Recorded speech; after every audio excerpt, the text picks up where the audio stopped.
Hey there, this is Fritz Westover with Virtual Viticulture Academy and the Vineyard Underground podcast, and I'm in a vineyard in the Gulf Coast in Texas. A shout out to Restivo Family Vineyards here, one of my clients, and this is a Blanc du Bois vine I'm standing in front of, and the grower, who's now the camera person, thank you, Andy, just asked a question that's a question I get very commonly about vine training. This is a second-year vine. You can see it's got a nice single shoot that we're forming a trunk out of. The trunk is as big as that 3/8 inch rebarb. So we know we're going to get a trunk when we go back to prune this vine. So the question was, because we've got finally that 3/8 inch wood, is it a good idea to come in and top this vine and push these two lateral shoots to run onto these wires to start developing our cordons?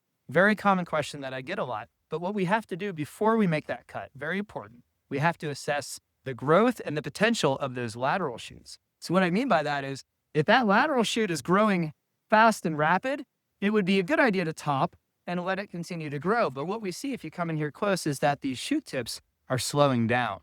So if we were to top this vine, we'd essentially take about 50% of the growth. If you look up here, we've got a lot of leaves up there. We would take 50% of the growth off, and this shoot probably would not grow anymore.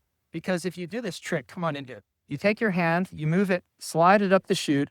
If the lower leaves that are maturing are covering up that shoot tip, it's stopped growing. If it's starting to cover it up, it's slowing. So we're slowing severely right now. So it would not be a good idea, in my opinion, to top the shoot and rely on these laterals to push, because I don't think they're going to push much more this year because the shoot tips are already slowing down. Now, why would they be slowing down? Could be a couple of things. Could be that we don't have enough water. I don't think that's the case. It could be that we're lacking nutrients. I don't think that's the case. It's a little bit pale green here. We did assess we need a little nitrogen in this vineyard. But the real truth is it's getting hot out. So these lateral shoots are starting to slow down in growth, or it could be a little bit of a combination of the nitrogen and the heat that's slowing them down. Either way, there could be multiple reasons. All you need to be able to do is assess the shoot tip to make that decision. And if your shoot tips are growing, let's say it's early in the season, maybe early May, and you've got good growth up here and you can top it and the shoots are actively growing, that might be an opportunity to try the topping technique to use your lateral shoots to develop